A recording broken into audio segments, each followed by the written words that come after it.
So meet Maureen. I want you to listen to this case study and think about what Maureen does well and what she doesn't do so well. Maureen is the finance manager in a large company. She's very bright, she's well read, she's very informed and extremely competent in her role. She often has to present to the senior executive team about financial matters and make recommendations. She communicates very well and can be very interesting to listen to, until the point when she senses that people are disagreeing with her. If people don't agree, she becomes a little bit dismissive, tends to barrel ahead, and states with complete certainty how right she is. She provides lots of facts and figures to support what she is saying. But if you resist her recommendations or have misgivings or doubts, you'll get the look. The I don't suffer fools look, and her posture is that you simply don't understand. She also has little patience when others express views that she doesn't agree with. It seems she has little consideration for input or other perspectives. She is very focused on what she wants and on the facts and thinks she knows best. People admire her brilliance but tend to keep her at arm's length. So how successful do you think Maureen is in influencing upwards? If you said not very, you'd be right.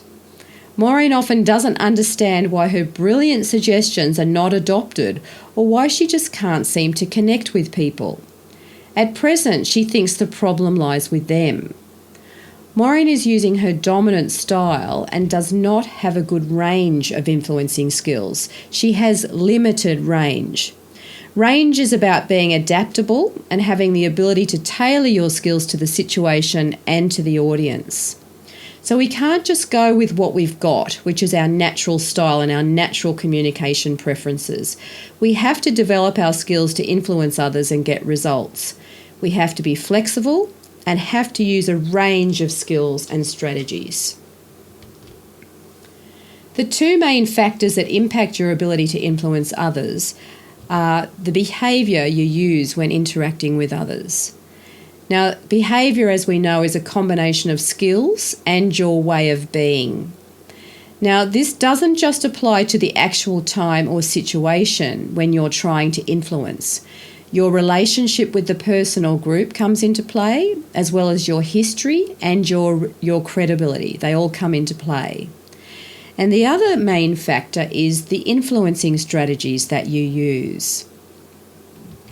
So let's have a look at behaviours first. People are persuaded by different things. Some people are impressed by a strong logical argument, while others are swayed by a passionate explanation. So we have to consider both facts and feelings, logic and emotion. Or another way of saying this is we have to make sure we're providing information as well as benefits, because that appeals to emotion. You not only have to be able to send a clear message when influencing, you have to be able to listen really well and ask effective questions. And according to Bob Selden, who wrote What to Do When You Become the Boss, there are 4 key behaviours you need as a manager to be able to influence upwards effectively. They are asserting, reflecting, questioning, and suggesting. The behaviours that work best with feelings are reflecting and asserting. Reflecting is the ability to really listen to the underlying message being expressed by the other person. Not only what they're saying, but what they're really feeling. So this is where you'd use your paraphrasing skills.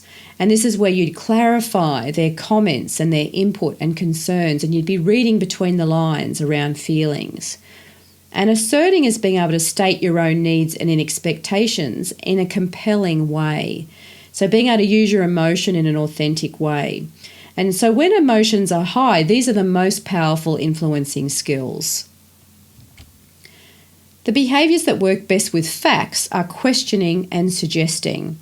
So questioning is about being able to ask fact-finding, non-judgmental questions to gather data and information from the other person. And suggesting is about being able to make proposals and suggestions supported by 2 or 3 strong reasons of what you want. So this is your well-researched business case. These behaviours are very important for logical, fact-based situations. Now, I don't believe that there's any situation that is either purely fact-based or feeling-based. When you're dealing with human beings, there are always emotions involved. But some people do have a preference for one over the other. So this is why you need range. You need to be able to use both these 4 key behaviours, both sets if you like. And you need a whole range of different tools in your influencing toolkit. And you can see from these descriptions that Maureen was only using suggesting and asserting, so her range was too limited. So how should you use these 4 key behaviours and this influencing model? Selden suggests using reflecting and questioning early in an influencing situation to open up communication and to gather input about facts and feelings. So this might be before you're in an actual meeting presenting your case. This would be part of your consultation and preparation. You'd be using these skills a lot. So you might need to think things through, do your research, ask several people for their views or experiences with what you're wanting to influence about, and reflect on what they're saying.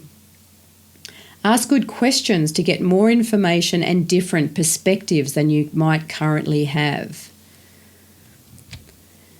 Selden suggests using asserting and suggesting later in the influencing situation to present your needs or feelings in a compelling way and to make suggestions or proposals.